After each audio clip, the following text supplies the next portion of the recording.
আজকে আমি বানাবো হোয়াইট সস পাস্তাটা। প্রথমে পাস্তাটাকে আমি একটু গরম জলে গরম করে মানে একটু বয়েল করে নিলাম। দেন তার মধ্যে অল্প একটু তেল দিয়ে দিয়েছিলাম। এটাকে নামিয়ে নেওয়ার পর আবার কড়া বসিয়ে ওই কড়াইয়ের মধ্যে আমি সাদা তেল দিয়েছি, সাথে কিছু রসুন কুচি থেতো করে দিয়েছি, বেশ অনেকটাই দিতে হবে। হালকা একটু ফ্রাই করে নিয়ে তার মধ্যে আমি যে ক্যাপসিকাম, তারপরে তোমার হচ্ছে অনিয়ন, গাজর, সুইটকর্ন দিয়েছিলাম, সেটাকে সটে করে নিলাম। সটে করে নিয়ে তার সঙ্গে যখন সটে হচ্ছে তার সাথে একটা মশলা রেডি করলাম, যেটাতে হাফ ছিল গোলমরিচ ছিল এবং চিলি ফ্লেক্স ছিল। দেন সটে করার পর ওটাকে আমরা নামিয়ে রাখলাম। নামিয়ে রেখে আমি একটা হোয়াইট সসটা বানাবো, যেহেতু হোয়াইট সস পাস্তাটা, তার মধ্যে আমি দিয়ে দিলাম এর মধ্যে বাটার, দেন অল্প ময়দা দিলাম, দেন দুধ দিয়ে দিতে হবে এর মধ্যে। দুধ দিয়ে এটাকে কিন্তু একটা সস টাইপ বানাতে হবে।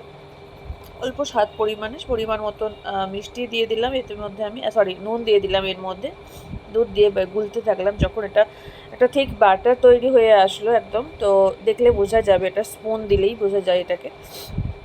দেন মশলাটা দিয়ে দিলাম। তার মধ্যে যে ভেজিটেবলসগুলো সটে করে রেখেছিলাম আমি সেগুলো ওর মধ্যে অ্যাড অন করলাম আস্তে আস্তে। দেন তারপরে ওর মধ্যে আমি চিজ দিয়ে দিলাম অল্প পরিমাণে। চিজটা পরিমাণ মতন দিতে হয়, সবটাই তোমাদের স্বাদ অনুযায়ী বুঝে দিও তোমরা।